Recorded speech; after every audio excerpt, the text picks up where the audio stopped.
નમસ્કાર મિત્રો, હું મિતેશ એમ સોલંકી ફરી એકવાર આપ સૌનું મારી ચેનલ પર સ્વાગત કરું છું. મિત્રો, આજથી હું એક નવો વિષય શરૂ કરી રહ્યો છું, જે છે ગુજરાતી વ્યાકરણ, અને તેમાં પણ આપણો આજનો વિષય જે રહેશે તે છે અલંકાર.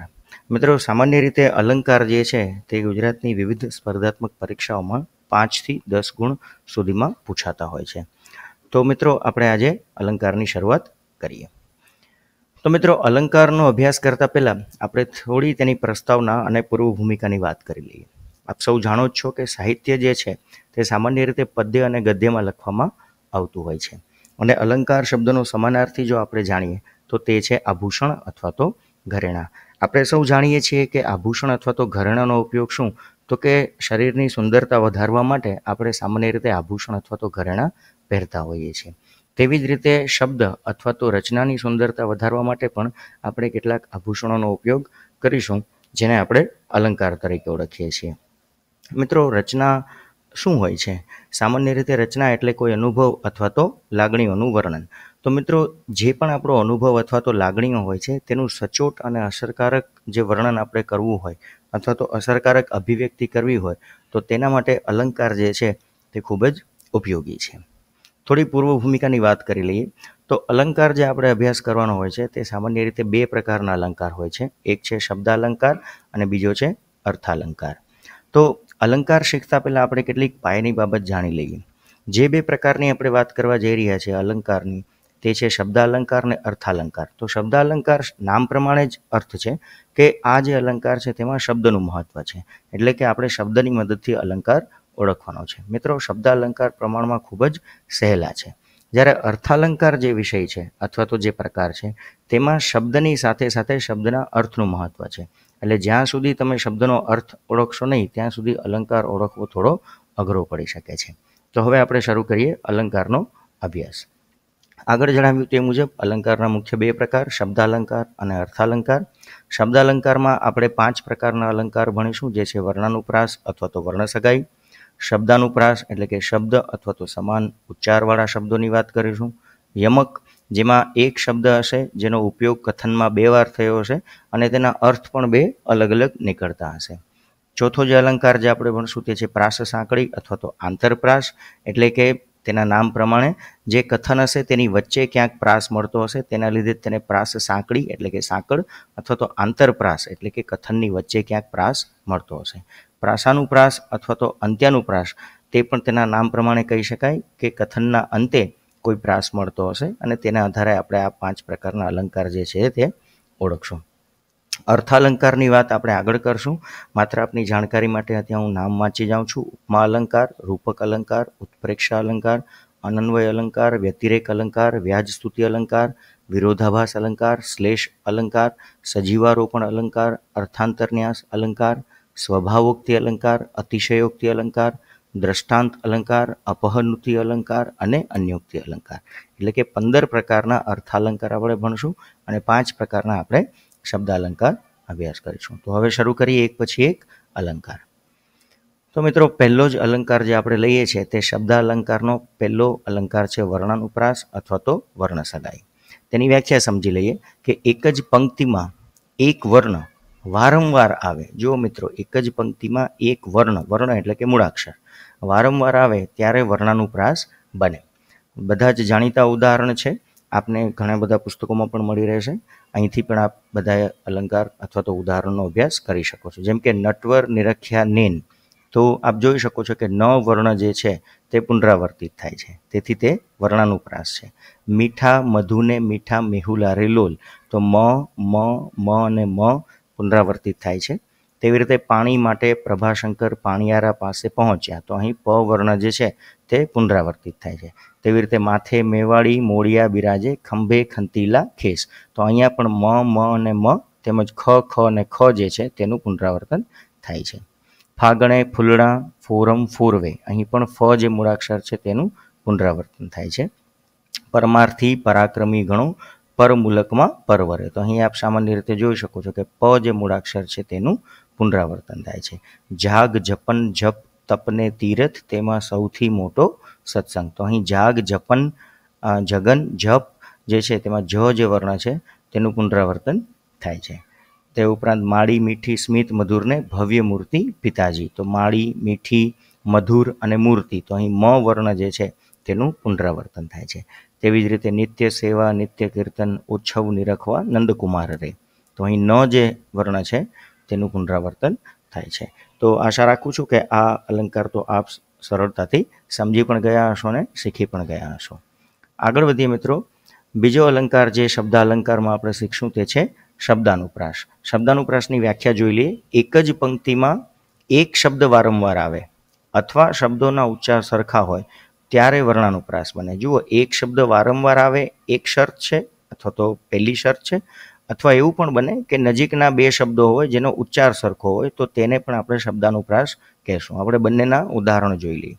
જુઓ, હળવે હળવે હળવે હરજી મારે મંદિર આવું રે.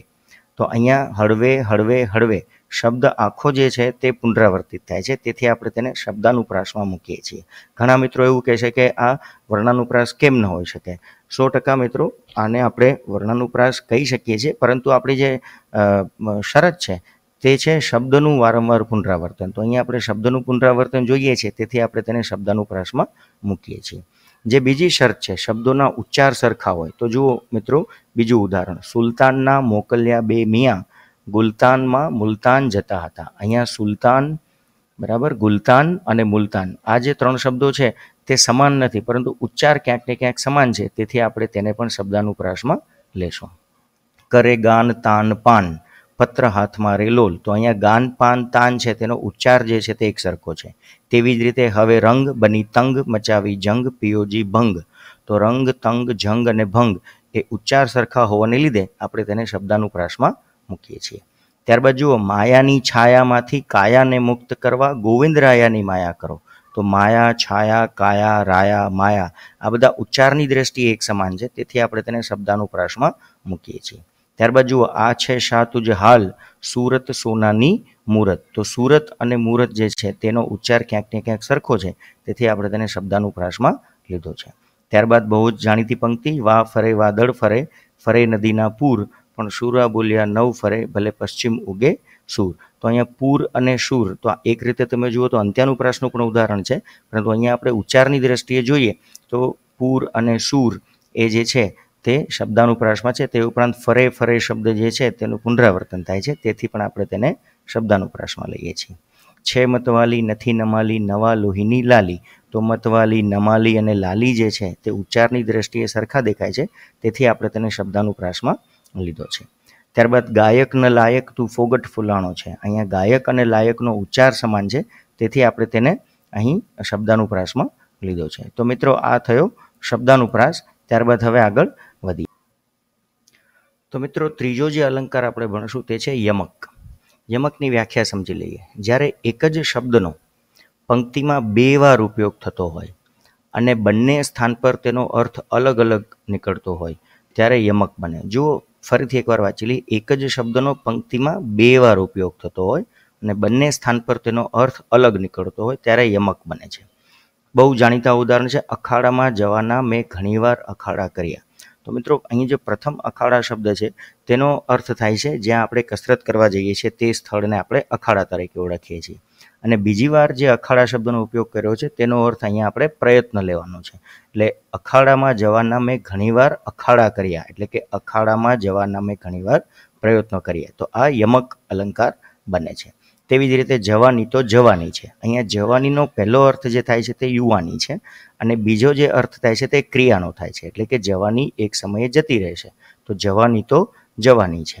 ત્યારબાદ નોકરી તો નો કરી જેવી છે.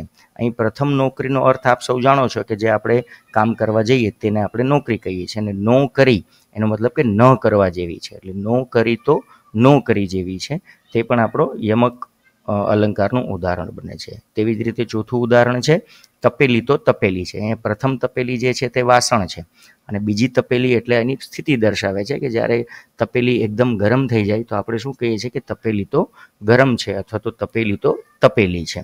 તો મિત્રો આ પ્રમાણમાં ખૂબ જ સહેલો અલંકાર છે. સામાન્ય રીતે શબ્દ એક કરતાં વધારે વાર ઉપયોગમાં લેવામાં આવેલો હોય અને બંને જગ્યાએ તેના અર્થ જે છે તે અલગ નીકળતા હોય.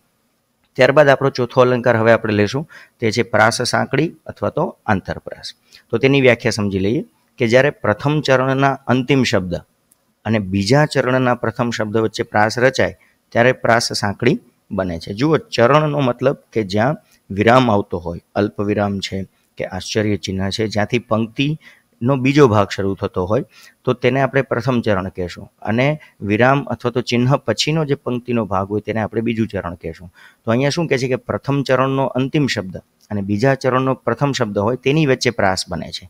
ઉદાહરણ જોશું એટલે આપણે સમજી શકશું. જેમ કે વિદ્યા ભણ્યો જેહ, જો અહીંયા અલ્પ વિરામ છે એટલે પ્રથમ ચરણ પૂરું થાય છે અને તેનો અંતિમ શબ્દ જેહ, અને આપણી જે વ્યાખ્યા છે તેમાં બીજા ચરણનો પ્રથમ શબ્દ એટલે કે અહીંથી તો તેહ ઘેર વૈભવ રૂડો, તો જેહ અને તે એ પંક્તિમાં વચ્ચે ક્યાંક પ્રાસ બનાવે છે, તેથી આપણે તેને આંતરપ્રાસ અલંકાર કહીએ છીએ. તેવી રીતે ઘેર પધાર્યા હરિજશ ગાતા, જો અહીંયા પ્રથમ ચરણ પૂરું, છેલ્લો શબ્દ છે ગાતા, અને બીજા ચરણનો પ્રથમ શબ્દ છે વાતા તાલ ને શંખ મૃદંગ, તો ગાતા અને વાતા એ કથનની વચ્ચે ક્યાંક પ્રાસ બનાવે છે, તેથી આપણે તેને આંતરપ્રાસ અલંકાર કહીશું. ત્યારબાદ ત્રીજું ઉદાહરણ જુઓ, હે જગદીશ. જુઓ મિત્રો, અહીં આશ્ચર્ય ચિહ્ન આવે છે, મતલબ અહીંયા પ્રથમ ચરણ પૂર્ણ, એટલે હે જગદીશ શીશ નમાવું તુજને રે, તો જુઓ દીશ અને શીશ એ પંક્તિની વચ્ચે પ્રાસ બનાવે છે. તો આ જે ત્રણ ઉદાહરણ છે તે આંતરપ્રાસના બહુ જ યોગ્ય ઉદાહરણ છે, અને આશા રાખું છું આપને આ પણ અલંકાર સમજાઈ ગયો હશે. આગળ વધીએ મિત્રો. પાંચમો અલંકાર એટલે કે શબ્દ અલંકારનો છેલ્લો અલંકાર છે પ્રાસાનુપ્રાસ અથવા તો અંત્યાનુપ્રાસ. તેની વ્યાખ્યા સમજી લઈએ. જ્યારે પ્રથમ ચરણના અંતિમ શબ્દ અને બીજા ચરણના અંતિમ શબ્દ વચ્ચે, જુઓ પ્રથમ ચરણનું અંતિમ શબ્દ અને બીજા ચરણનો પણ અંતિમ શબ્દ, એ બંનેની વચ્ચે જ્યારે પ્રાસ રચાય ત્યારે પ્રાસાનુપ્રાસ અલંકાર બને છે. ઉદાહરણ જોશું એટલે સમજાઈ જશે કે પાને પાને પોઢી રાત. જો અહીંયા અલ્પવિરામ આવ્યું એટલે પ્રથમ ચરણ પૂર્ણ, તો અહીંયા અંતિમ શબ્દ છે રાત. બીજું ચરણ છે તળાવ જંપ્યું કહેતા વાત, તો અહીંયા જુઓ અહીંયા પણ અંતિમ શબ્દ છે વાત. તો પ્રાસ જે રચાય છે કોની વચ્ચે રચાય છે? રાત અને વાત. તેવી વાત જુઓ, જેની જશોદા માવલડી ચરાવે ગોકુલ ગાવલડી, તો માવલડી અને ગાવલડી પ્રથમ ચરણનો અંતિમ શબ્દ અને બીજા ચરણનો અંતિમ શબ્દ, તો આને આપણે કહીશું પ્રાસાનુપ્રાસ અથવા તો અંત્યાનુપ્રાસ. ત્યારબાદ આવે છે દેહ પર તીણા ઉજરડા નહોરના, થીજી રહ્યા છે આજ ઠંડા પહોરના, તો જુઓ નહોર અને પહોર જે છે તેની વચ્ચે આ પ્રાસ રચાય છે. ત્યારબાદ છે પહેલા તે જાગ્યું આભલું ને પછીથી જાગી ભૂમ, પહેલા તે જાગ્યા ભાણજી ને પછીથી સૂતો સોમ, તો ભૂમ અને સોમ એ બંને વચ્ચે પ્રાસ રચાય છે, એટલે પ્રથમ ચરણનો અંતિમ શબ્દ અને બીજા ચરણનો પણ અંતિમ શબ્દ. તેવી જ રીતે અખાની જાણીતી પંક્તિ, એક મૂરખને એવી ટેવ પથ્થર એટલા પૂજે દેવ, તો અહીંયા પણ ટેવ અને દેવ છે તેની વચ્ચે પ્રાસ રચાય છે. તો મિત્રો અહીંયા આપણા શબ્દ અલંકાર પૂરા થાય છે. પ્રમાણમાં ખૂબ જ સહેલા અલંકાર છે. આશા રાખું છું આપને પાંચે પાંચ અલંકાર સમજાયા હશે. એક નમ્ર વિનંતી કે આપની પાસે જે કોઈ પણ પુસ્તક હોય તેમાંથી બને તેટલા ઉદાહરણ એકઠા કરો અને દરેક અલંકારની અંદર ઓછામાં ઓછા 5 નવા અલંકાર અને તેના ઉદાહરણ આપ જાતે શોધીને મૂકો, જેથી આપ પરીક્ષામાં તેને આસાનીથી ઓળખી શકો. તો મિત્રો હવે આપણે આગળ વધીએ છીએ અર્થાલંકારમાં, પરંતુ અર્થાલંકાર શીખતા પહેલાં આપણે કેટલાક અગત્યના શબ્દો અથવા તો પદ સમજી લેવા જરૂરી છે. ખાસ કરીને આપણે 3 શબ્દો સમજવાના છે, ઉપમેય, ઉપમાન અને ઉપમાનવાચક શબ્દ. મિત્રો ત્રણેય ખૂબ જ સહેલા છે પણ સમજવા જરૂરી છે. ઉપમેય કોને કહેશું? તો કે જેને, એટલે કે જે વસ્તુ અથવા તો પદાર્થ અથવા તો વ્યક્તિને આપણે સરખાવશું જેની પણ સાથે, તો જેને આપણે સરખાવીએ છીએ તે આપણો ઉપમેય બનશે. બીજો શબ્દ છે ઉપમાન, કે જેની સાથે, એટલે કે જે વસ્તુની સાથે, જે પદાર્થની સાથે અથવા જે વ્યક્તિની સાથે આપણે સરખાવશું તે જે હશે તેને આપણે ઉપમાન કહેશું. એટલે ઉપમેયની સરખામણી આપણે ઉપમાન સાથે કરશું. અને ત્રીજું અગત્યનું પદ છે ઉપમાનવાચક શબ્દ. ઉપમેયનો ઉપમાન સાથે જે શબ્દ દ્વારા સરખામણીનો સંબંધ સ્થપાય તેને આપણે ઉપમાનવાચક શબ્દ કહેશું. એક ઉદાહરણ આપું છું, તેના દ્વારા આપણે ત્રણેય પદને સમજી લઈશું. જેમ કે મારા દાદા તો ગામમાં સિંહ તરીકે ઓળખાતા, તો જુઓ અહીંયા જે દાદા છે તે આપણા ઉપમેય છે. દાદાની સરખામણી આપણે કોની સાથે કરી છે? સિંહ સાથે કરી છે, તો સિંહ આપણું શું થશે? ઉપમાન થશે. પણ એ બંનેને સરખામણી કરવા માટે આપણે જે શબ્દની મદદ લીધી તે શબ્દ છે તરીકે, તો તરીકે જે છે તે ઉપમાનવાચક શબ્દ છે.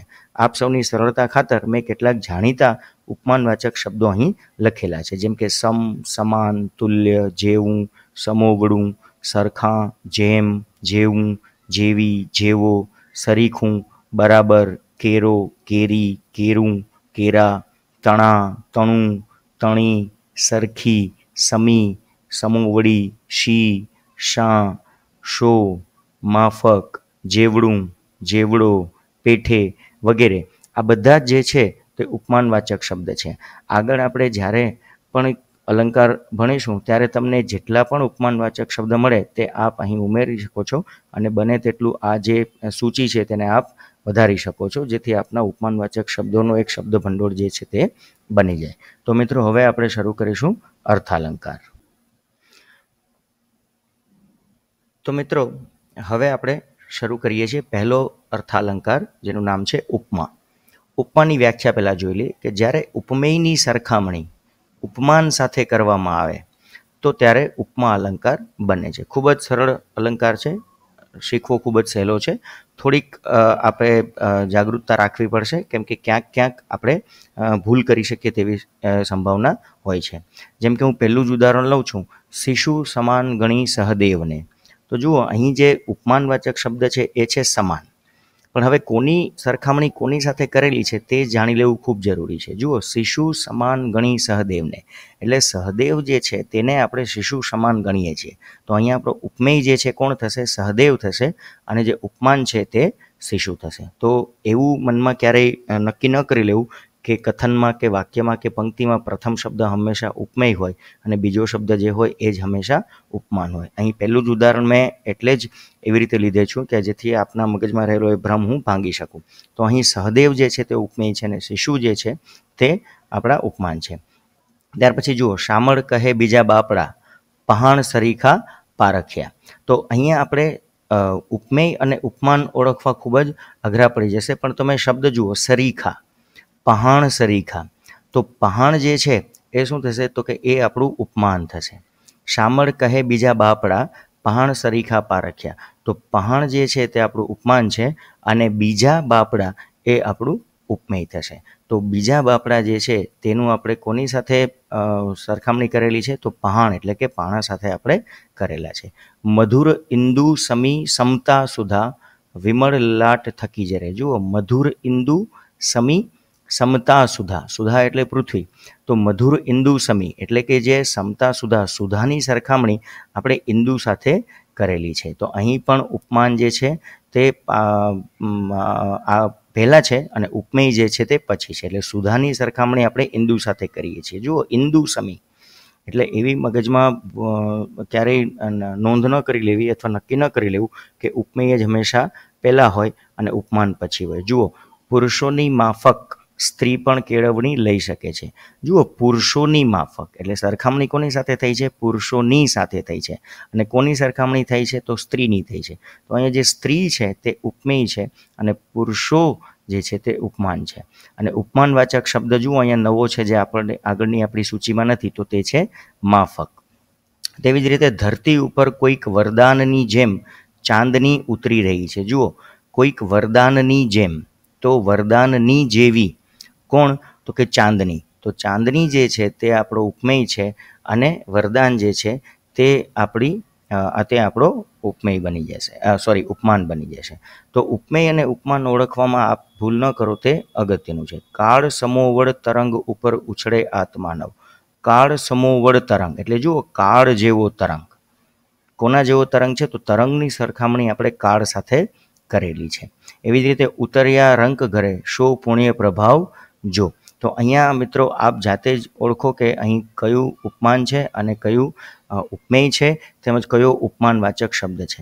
આપને સરળતા ખાતર હું કહી દઉં કે શો જે શબ્દ છે તે આપણો ઉપમાનવાચક શબ્દ છે, પરંતુ આપ જાતે જ અહીં ઉપમેય અને ઉપમાન ઓળખી અને કમેન્ટ બોક્સમાં લખશો તો ગમશે. તેવી જ રીતે નીચેના ઉદાહરણમાં પણ આપે સૌએ જાતે ઉપમેય અને ઉપમાન તેમજ ઉપમાનવાચક શબ્દો શોધવા જોઈએ અને મને કમેન્ટ બોક્સમાં જણાવશો તો ગમશે. જો કોઈની ભૂલ હશે તો હું 100% સાચો જવાબ પછી મૂકી દઈશ. ઉદાહરણ વાંચી જાઉં છું આપની સરળતા ખાતર. બળતા અંગાર સમી આંખો તેણે ફેરવી. જુઓ, અંગાર સમી આંખો, અહીં તમે સમજી શકો છો અંગાર જેવી આંખો એટલે આંખોની સરખામણી અંગાર સાથે થઈ છે. તો મિત્રો આગળના ઉદાહરણ હું વાંચતો નથી, પરંતુ આપ આ ઉદાહરણ વાંચી તેમાંથી ઉપમેય, ઉપમાન અને ઉપમાનવાચક શબ્દો જાતે શોધો તેવી આપને નમ્ર વિનંતી.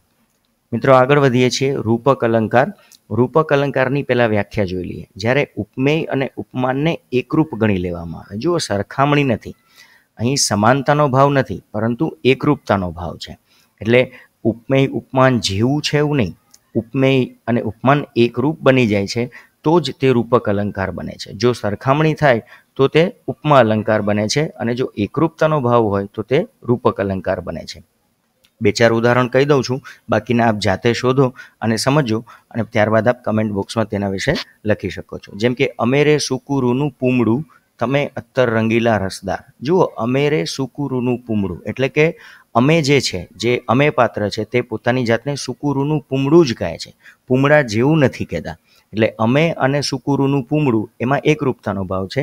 તેવી જ રીતે તમે અત્તર રંગીલા રસદાર એટલે કે જે તમે પાત્ર છે તે અત્તર રંગીલા રસદાર, તે અત્તર જેવા નથી પણ તેઓ અત્તર રંગીલા રસદાર જ છે, એટલે કે એકરૂપતાનો ભાવ અહીંયા દેખાય છે. તેવી જ રીતે તમે જુઓ, જળ એ જ જીવન. જુઓ, જળ જેવું જીવન નથી, જળ એ જ જીવન એટલે કે એકરૂપતાનો ભાવ છે. તેવી જ રીતે જુઓ, ગીતાનું મુખ તે ચંદ્ર. જુઓ, અહીંયા ગીતાનું મુખ ચંદ્ર જેવું છે એવું નથી કહેતા, આપણે કહીએ છીએ ગીતાનું મુખ તે ચંદ્ર એટલે કે મુખ તે જ આપણે ચંદ્ર છે તેવી રીતે વાત કરી રહ્યા છે. તેવી જ રીતે જુઓ, 100 બાણ રથીએ માર્યા, શરીર કીધું ચાળણી.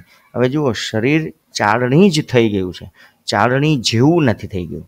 તો અહીં પણ જે ભાવ છે તે કેવો છે? એકરૂપતાનો ભાવ છે. તો આ જે બધા ઉદાહરણ છે મિત્રો, તેમાં ક્યાંક ને ક્યાંક તમને એકરૂપતાનો ભાવ જોવા મળશે. તો જેમ કે આપણે ઉદાહરણ જોઈએ, પુલ નીચે વહેતી નદી તો સાચુકલી માં છે. જુઓ, માં જેવી નથી, સાચુકલી માં જ છે. તો અહીં પણ એકરૂપતાનો ભાવ છે. તો મિત્રો, આ જે 8-10 ઉદાહરણ મેં લખ્યા છે તે સામાન્ય રીતે તમને પુસ્તકોમાં મળશે, પણ આશા રાખું છું કે આપ મિત્રો આ ઉદાહરણનો અભ્યાસ કરશો અને જાતે જ ઉપમેય, ઉપમાન અને ઉપમાનવાચક શબ્દ શોધી અને મને કમેન્ટ બોક્સમાં જણાવશો. મિત્રો, ક્યાંક હું આપને આ પંક્તિ કોના દ્વારા લખવામાં આવેલી છે તેની માહિતી પણ આપીશ. જે ક્યારેક પરીક્ષામાં તેવું પણ પૂછાઈ જાય છે કે જિંદગી નહોતી ખબર કે માત્ર તું તો છે ગણિત, આ પંક્તિ કોની છે? તો આપને ખ્યાલ હોવો જોઈએ કે તે મનસુખલાલ ઝવેરી દ્વારા કહેવાયેલી પંક્તિ છે. તો આ જે અલંકાર છે તેનો પણ આપ ધ્યાનપૂર્વક અભ્યાસ કરો, અને નીચેના જેટલા પણ ઉદાહરણ છે તે ઉદાહરણને ધ્યાનથી અભ્યાસ કરી અને આપ ઉપમેય, ઉપમાન અને ઉપમાનવાચક શબ્દો ઓળખી બતાવીને કમેન્ટ બોક્સમાં લખશો તો ગમશે. ત્યારબાદ મિત્રો આપણે આગળ વધીએ છીએ. રૂપક અલંકારમાં જ મેં બીજા થોડા ઉદાહરણ મૂકેલા છે, તો તે ઉદાહરણ પણ આપને કામ આવશે. તે પણ આપ જોઈ લો અને શક્ય હોય તો ઉપમેય, ઉપમાન અને ઉપમાનવાચક શબ્દની આપ ઓળખ જાતે કરતા શીખી લો. તો મિત્રો, હવે આપણે આગળ વધીએ છીએ. ઉત્પ્રેક્ષા અલંકાર. તો ઉત્પ્રેક્ષા અલંકાર જે છે તેની વ્યાખ્યા પહેલાં જોઈ લઈએ. અહીં શું છે? ઉપમેય જાણે ઉપમાન હોય. જુઓ, ઉપમેય જાણે ઉપમાન હોય તેવી સંભાવના વ્યક્ત કરવામાં આવે ત્યારે જ ઉત્પ્રેક્ષા અલંકાર બને છે. અને તેના માટેના 3 જાણીતા શબ્દો છે: જાણે, રખે અને શકે. મિત્રો, રખે અને શકેના ઉદાહરણ તમને ખૂબ ઓછા મળશે, પણ જાણે શબ્દ જે છે તે તમને આ અલંકાર ઓળખવામાં ખૂબ જ મદદરૂપ થઈ શકશે. જેમ કે ઉદાહરણ જોશો એટલે ખ્યાલ આવશે. કવિ નાનાલાલની પ્રખ્યાત પંક્તિ છે, હૈયું જાણે હિમાલય. તો જુઓ, અહીંયા જાણે એટલે કે હોઈ શકે, હૈયું જાણે હિમાલય. તો આ ઉત્પ્રેક્ષા અલંકારનું સહેલામાં સહેલું ઉદાહરણ છે, બરાબર. ત્યારબાદ જુઓ, હળવદને માર્ગે જાણે વંટોળિયો હાલ્યો. અહીંયા જુઓ, અહીં પણ જાણે શબ્દ છે. તો આ જે જાણે શબ્દ છે તેના દ્વારા ઉત્પ્રેક્ષા અલંકાર આરામથી ઓળખી શકો છો. એક જાણીતું ઉદાહરણ લઉં છું. મનોજભાઈ ખંડેરિયાની પંક્તિ છે કે આ ડાળ ડાળ જાણે રસ્તા વસંતના. જુઓ, જાણે રસ્તા વસંતના એટલે ડાળ ક્યારેય રસ્તા હોય નહીં, એટલે કે ઉપમેય ક્યારેય આ પ્રકારનું ઉપમાન ન હોય, પણ અહીંયા આપણે એવી સંભાવના વ્યક્ત કરે છે કે આ ડાળ ડાળ જાણે રસ્તા વસંતના, ફૂલો એ બીજું કંઈ નથી જાણે પગલાં વસંતના. એટલે ફૂલ જે છે એ ખરેખર પગલાં ન હોઈ શકે, પણ જો આપણે ડાળને રસ્તા તરીકે મૂલવતા હોઈએ અથવા તો એવી સંભાવના વ્યક્ત કરતા હોય તો રસ્તા ઉપર ચાલીએ તો શું પડે? તો પગલાં પડે. તો ડાળ ઉપર જે ફૂલ છે તે શું છે? બીજું કંઈ નથી પરંતુ પગલાં વસંતના. તો જુઓ, અહીં પણ જાણે શબ્દનો ઉપયોગ છે સંભાવના વ્યક્ત કરવા માટે કરવામાં આવેલો છે. તો આ ઉત્પ્રેક્ષા અલંકારનું સૌથી સારું ઉદાહરણ છે તેવું આપણે કહી શકીએ. તેવી જ રીતે તમે જુઓ, લોચન તેના જાણે પદ્મ પાંખડી. પદ્મ એટલે કે કમળ, અને કમળની જે પાંખડી એટલે કે એક નાની એવી પંખુડી હોય તેવી તેની આંખ છે, તેવી આપણે સંભાવના વ્યક્ત કરીએ છીએ. તો જાણે શબ્દ જે છે તે સામાન્ય રીતે તમને આ જે અલંકાર છે તે ઓળખવામાં મદદરૂપ થશે. અહીં મેં બીજા 3 કે 4 ઉદાહરણ આપેલા છે. તે પંક્તિ કોના દ્વારા કહેવામાં આવેલી છે તે પણ મેં આપેલી છે, તો તે આપણને પરીક્ષાલક્ષી તૈયારીમાં ઉપયોગી નીવડશે. તો આપ આ 4 અલંકારમાં ઉપમેય ઉપમાન જાતે ઓળખી બતાવશો તો ગમશે, અને કમેન્ટ બોક્સમાં લખશો તો હું પછીથી જોઈ લઈશ. ત્યારબાદ આવે છે અનન્વય અલંકાર. અનન્વય અલંકાર જે છે તે ખૂબ જ સહેલો છે. સામાન્ય રીતે પરીક્ષામાં પૂછાય તેવી શક્યતાઓ ખૂબ ઓછી છે. જેમ કે તેની વ્યાખ્યા જ કહે છે કે ઉપમેયને જ, અહીં ભૂલ છે મિત્રો, ઉપમેયને જ ઉપમાન સાથે નહીં પણ ઉપમેયને જ ઉપમેય સાથે સરખાવવામાં આવે. અહીં ખરેખર ઉપમેય શબ્દ હોવો જોઈએ, સોરી મારી ભૂલ છે, પરંતુ આપ તેને ઉપમેયને જ ઉપમેય સાથે સરખાવવામાં આવે. જેમ કે માં તે માં, એટલે કે માની સરખામણી માં સાથે જ થાય છે. રામ રાવણનું યુદ્ધ તે રામ રાવણનું યુદ્ધ, હીરો તે હીરો અને કાચ તે કાચ, સાગર સાગર જેવો છે અને આકાશ આકાશ જેવું છે, મનેખ જેવા મનેખ નહીં કપરો કાળ આવ્યો છે. માનવીની ભવાઈનું આ પ્રખ્યાત વાક્ય છે, પન્નાલાલ પટેલ દ્વારા લિખિત. અને ગિલાનો છકડો એટલે ગિલાનો છકડો. તો પ્રમાણમાં ખૂબ સહેલો અલંકાર છે મિત્રો. આમાં ખાસ કંઈ મહેનત ન કરો તો ચાલશે, પણ એકવાર વાંચી જવાથી યાદ રહેશે. અને અહીં ફરીથી કહું છું મિત્રો, ઉપમેયને જ ઉપમેય સાથે સરખાવવામાં આવે છે. ત્યારબાદ આવે છે વ્યતિરેક. વ્યતિરેક અલંકારની વ્યાખ્યા જોઈ લઈએ. ઉપમેયને ઉપમાન કરતાં વધારે ચડિયાતું દર્શાવવામાં આવે ત્યારે વ્યતિરેક અલંકાર બને છે. જુઓ, અહીંયા આપણે ઉપમેય જે છે, જેની આપણે સરખામણી કરશું અને જેની સાથે સરખામણી કરશું તેના કરતાં પણ આપણે વધારે ચડિયાતું દર્શાવશું. જુઓ, પૂજ્ય બાપુનું હૃદય ફૂલથી એ કોમળ હતું. હવે આમ તમે વાસ્તવિક રીતે જુઓ તો હૃદય ક્યારેય ફૂલથી કોમળ હોય એવું બને નહીં. જો તમે એક હાથમાં હૃદય લો અને એક હાથમાં ફૂલ લો તો સ્વાભાવિક વાત છે કે ફૂલ વધારે કોમળ છે. પણ અહીંયા આપણે ભાવના તરફ જોવાનું છે કે બાપુનું જે હૃદય છે તેની જે ભાવનાઓ છે તે કેવી હતી, તો કે ફૂલથી પણ વધારે કોમળ હતી.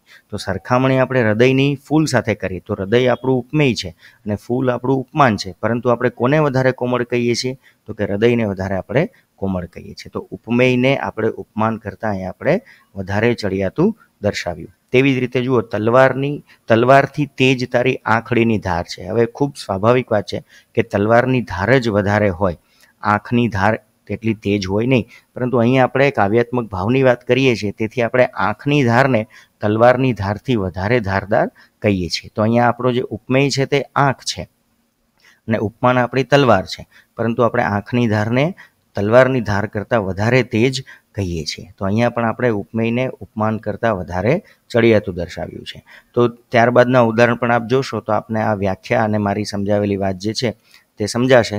અને આપ ઉપમેય અને ઉપમાન વચ્ચે જોશો તો ઉપમેયને આપણે ઉપમાન કરતાં પણ વધારે ચડિયાતી દર્શાવતા હશું. તો મિત્રો, અહીં પણ આપ જાતે થોડું હોમવર્ક કરી અને બીજા નવા ઉદાહરણ શોધજો, તેમજ ઉપમેય અને ઉપમાન ઓળખશો તો ગમશે. ત્યારબાદ આવે છે વ્યાજસ્તુતિ અલંકાર. સૌથી સહેલો અલંકાર છે મિત્રો. અહીં પણ તેની વ્યાખ્યા જોઈ લઈએ. નિંદા દ્વારા વખાણ અથવા વખાણ દ્વારા જ્યારે નિંદા કરવામાં આવે ત્યારે વ્યાજસ્તુતિ અલંકાર બને છે. આ પણ સામાન્ય રીતે પરીક્ષામાં પૂછાય તેની શક્યતા ખૂબ ઓછી છે. એકાદ બે ઉદાહરણ વાંચી જાઉં છું, બાકીના ઉદાહરણ આપ જાતે અભ્યાસ કરી લેશો તેવી નમ્ર વિનંતી. જેમ કે ધન્ય છે તમારી બહાદુરીને, ઉંદર જોઈને ભાગ્યા. તો હવે આપણે કોઈને બહાદુર કહીએ છીએ અને પછી પાછળથી એવી વાત કરીએ છીએ કે ઉંદર જોઈને ભાગી જાય છે. તો આ શું થયું, તો કે તમે એને વખાણ દ્વારા તેની નિંદા કરી દીધી. તેવી જ રીતે તમે જુઓ, તમે ખરા પહેલવાન, ઉગતો બાવળ કૂદી ગયા. હવે આપ સૌ જાણો છો કે ઉગતો બાવળ ખૂબ નીચો હોય અને તેને કૂદી જવું એ કંઈ બહુ મોટી બહાદુરીનું કામ નથી, પરંતુ આપણે તેવી ક્રિયા કરનાર વ્યક્તિને પણ પહેલવાન કહીએ છીએ. તો આ પણ આપણે શું કરીએ છીએ, વખાણ દ્વારા નિંદા કરી દઈએ છીએ.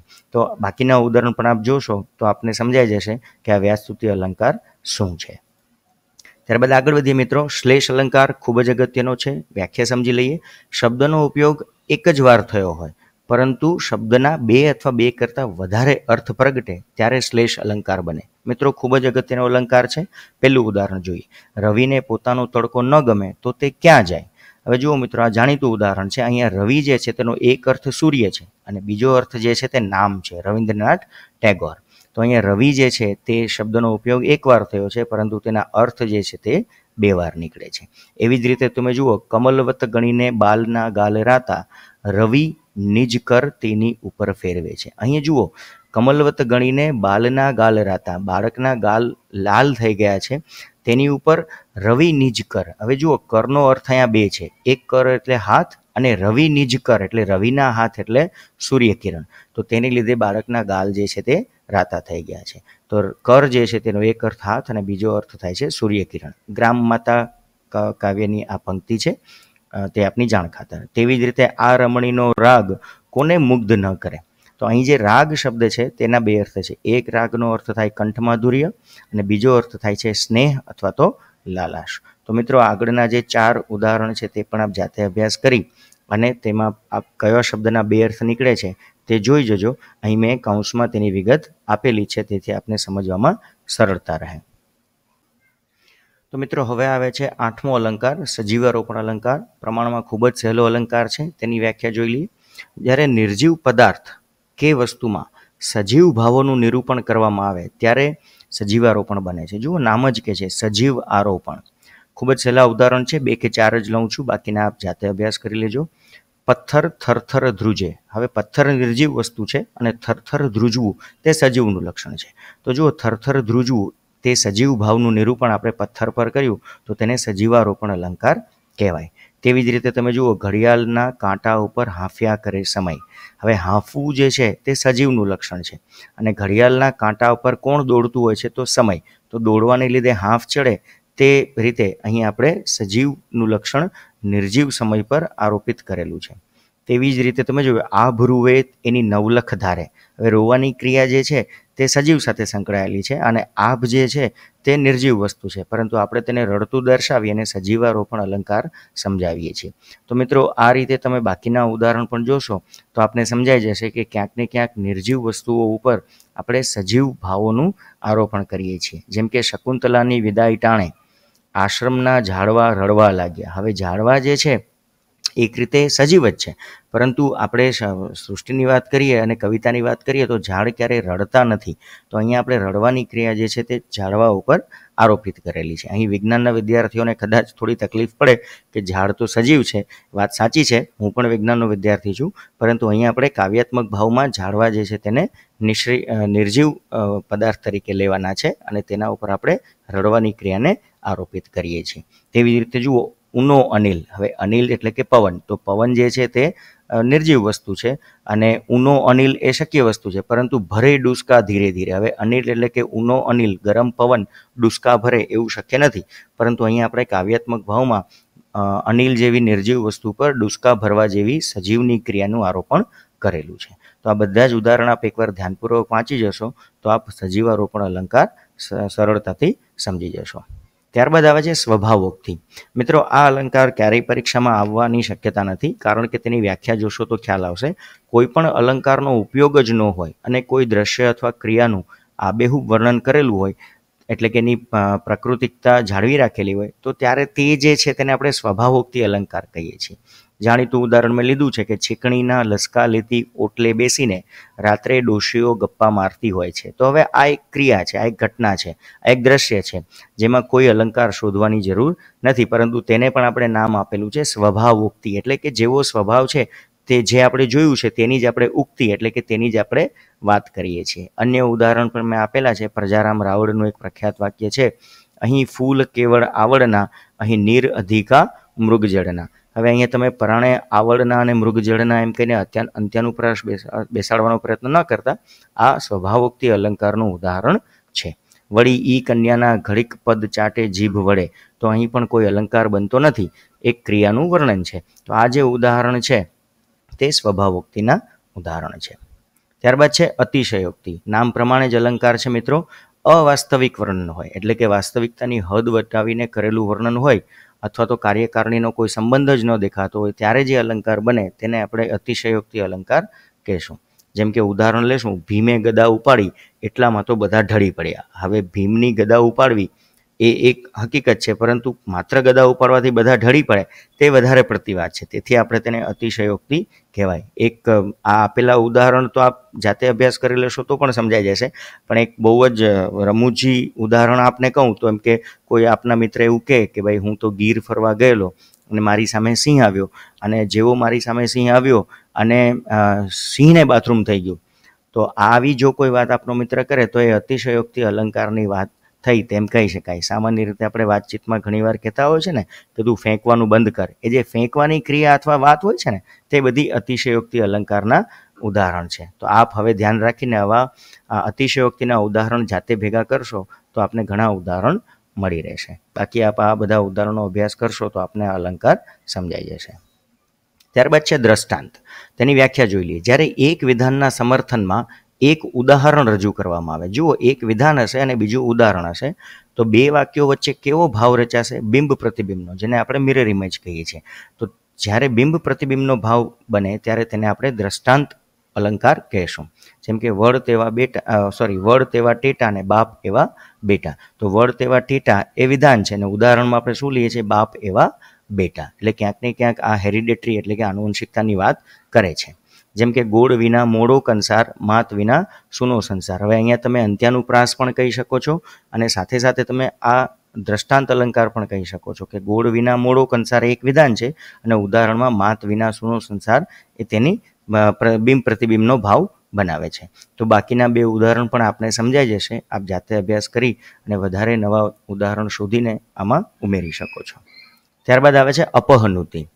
જુઓ તેની વ્યાખ્યા. જ્યારે વાક્યમાં ઉપમેયનો નિષેધ કરવામાં આવે અને ઉપમાનનું આરોપણ કરવામાં આવે ત્યારે આ અલંકાર બને છે.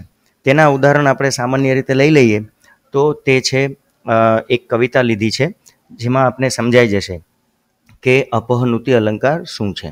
જુઓ, શું ચંદ્ર? ના અમી કુંભ એ તો. જુઓ, આપણે ચંદ્રને ના પાડીએ છીએ અને એટલે કે ઉપમેયનો નિષેધ કરી દઈએ છીએ અને તેને આપણે શું કહીએ છીએ? અમી કુંભ કહીએ છીએ, જેનું આપણે આરોપણ કરીએ છીએ. તો આ અપહનુતિ અલંકાર થાય છે. ત્યારબાદ તમે જુઓ, ન શહેર આ કુરૂપની કથા. જુઓ, આ શહેર નથી તો શું છે? તો કે આ કુરૂપની કથા છે. તો અહીંયા આપણે શહેર જે ઉપમેય છે તેનો આપણે નિષેધ કરીએ છીએ અને તેને આપણે શું કહીએ છીએ? કુરૂપની કથા તરીકે ઉપમાનનું આપણે આરોપણ કરીએ છીએ. રાજગાદીને આપણે શું કહીએ છીએ? ના રાજગાદી, પંથ કંટકોનો. એટલે કે રાજગાદી એ રાજગાદી નથી પરંતુ કંટકોનો પંથ છે. તો આપણે રાજગાદી ઉપમેયનો નિષેધ કરીએ છીએ અને એ કંટકોનો પંથ છે તે ઉપમાનનું આપણે આરોપણ કરીએ છીએ. તો મિત્રો, આ પણ પ્રમાણમાં ખૂબ જ સહેલો અલંકાર છે. આપ જાતે અભ્યાસ કરી શકશો. ત્યારબાદ છે અન્યોક્તિ. મિત્રો, લગભગ બધી જ કહેવતોનો સમાવેશ જે છે તે અન્યોક્તિ અલંકારની અંદર થાય છે. એક વસ્તુ દ્વારા અન્ય વસ્તુની વાત કરવામાં આવે છે અને મુખ્ય વાતને છુપાવવામાં આવે છે. જેમ કે ચા કરતાં કેટલી ગરમ. તો આ કહેવત આપ સૌ મિત્રો સારી રીતે સમજી શકો છો. જેમ કે શેઠ કરતાં વાણોતર ડાયો, ઉજ્જડ ગામમાં એરંડો પ્રધાન, કરડે માકડ અને માર ખાય ખાટલો. તો આવી જે કોઈ પણ કહેવત છે, જુઓ આ અર્થાલંકાર જે છે અન્યોક્તિ, તેની સંધિ છૂટી પાડશો ને તો પણ આપ સમજી શકશો. અન્ય દ્વારા કહેવાયેલી ઉક્તિ એટલે કે કહેવત, તે બધી જ જે છે તે અન્યોક્તિ અલંકારનો એક ભાગ બનતું હોય છે. તો મિત્રો, અહીંયા આપણા 13 અલંકાર પૂરા થાય છે. હવે આપણે બાકીના 2 અલંકાર જોઈ લઈએ. તો હવે આવે છે 14મો અલંકાર, જે છે વિરોધાભાસ. વિરોધાભાસની વ્યાખ્યા જોઈ લઈએ. જ્યારે બે વસ્તુ એક સાથે રજૂ કરતા વિરોધ ઉત્પન્ન થાય, પરંતુ તે વિરોધ કેવો હોય? માત્ર આભાસી વિરોધ હોય તો તેને આપણે વિરોધાભાસ અલંકાર કહેશું. જુઓ, વિરોધ હશે પરંતુ કેવો? આભાસી. ઉદાહરણ જોશું એટલે સમજી જશું. હે સિંધુ, તું ખારો છે છતાં અમીરસ ભર્યો છે. હવે તમે જુઓ, એકવાર એક તરફ આપણે સિંધુને કેવો કહીએ છીએ? ખારો. અને બીજી બાજુ આપણે શું કહીએ છીએ? અમીરસ. અમી એટલે કે અમૃત રસ. તો અમૃત કેવું હોય? સ્વાદે મીઠું હોય. અને આપણે સિંધુને કેવો કહીએ છીએ? ખારો. તો આ જે વિરોધાભાસ છે તે આભાસી છે. કારણ શું? તો કે દરિયામાં રહેતા બધા જ સજીવો એવું કે હે સિંધુ, તું ખારો છે છતાં અમીરસ ભર્યો છે. અમે દરિયામાં જ રહીએ છીએ, તું સ્વાદે ખારો છે પણ છતાં અમને જીવન દેનારો છે, તેથી તું અમારા માટે અમીરસ ભરેલો છે.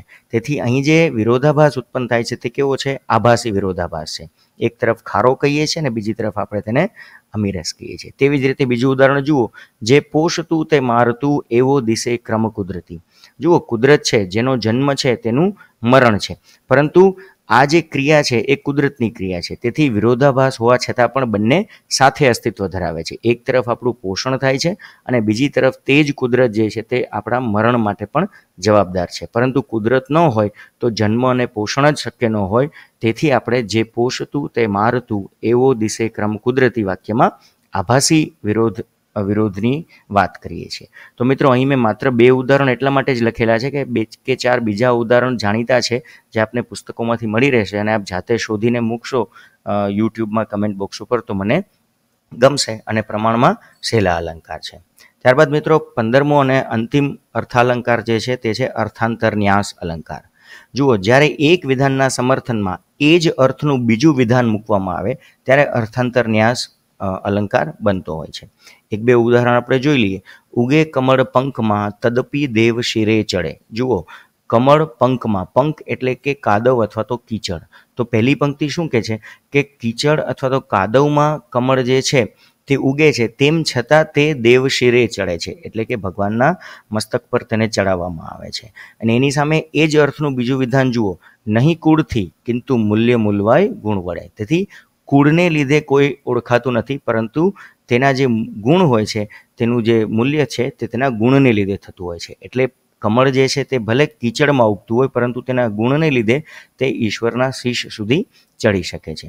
તેવી જ રીતે તમે જોશો તો ઉદ્યમે જ થતા કાર્યો, અહીં કાર્યો હોવું જોઈએ, નહીં માત્ર મનોરથે, સૂતેલા સિંહના મુખે પ્રવેશે મૃગના ભૂલે. જુઓ, ઉદ્યમે જ થતા કાર્યો, મહેનત વગર કોઈ કાર્ય થતું નથી. નહીં માત્ર મનોરથે, એટલે કે મનમાં વિચારતા રહેવાથી કોઈ કાર્ય થતું નથી. સ્પર્ધાત્મક પરીક્ષા પાસ કરીશ તેવું વિચારવાથી પાસ નથી થતું, પરંતુ મહેનત કરવી પડે છે. અને એનું ઉદાહરણ શું આપેલું છે? સૂતેલા સિંહના મુખે પ્રવેશે મૃગના ભૂલે. સિંહ ભલે જંગલનો રાજા કહેવાતો હોય, પરંતુ જે તે સૂતો રહે અને શિકાર કરવાની મહેનત ન કરે તો કોઈ પણ મૃગ એટલે કે હરણ ભૂલથી પણ તેના મુખમાં પ્રવેશ કરશે નહીં. તો આ જે 4 પંક્તિ છે તે અર્થાંતર ન્યાસની છે. આપ જાતે તે પંક્તિઓ વાંચો, સમજો, તેના અર્થને સમજો અને ત્યારબાદ કેવી રીતે તે અર્થાંતર ન્યાસ અલંકાર બને છે તે સમજવાનો પ્રયત્ન કરશો તો મને ગમશે. તો મિત્રો, અહીંયા આપણા અલંકારનો અભ્યાસ જે છે તે પૂર્ણ થાય છે. મિત્રો, આપનો ખૂબ ખૂબ આભાર. મિત્રો, અહીં આપેલી માહિતી આપને ઉપયોગી નીવડશે તેવી આશા રાખું છું. આપ સૌ મિત્રો આપના મંતવ્યો મોકલશો તો ગમશે. શક્ય હશે તે માહિતી અને પદ્ધતિમાં ફેરફાર કરીને વધુને વધુ સારી રીતે આપ સૌને મદદરૂપ થવાના હું તમામ પ્રયત્ન કરતો રહીશ. ઉપરોક્ત માહિતી અંગેના હક આપણા સૌના છે, તેથી આપ આ માહિતી કોઈની પણ સાથે વહેંચી શકો છો. આભાર. જય હિન્દ.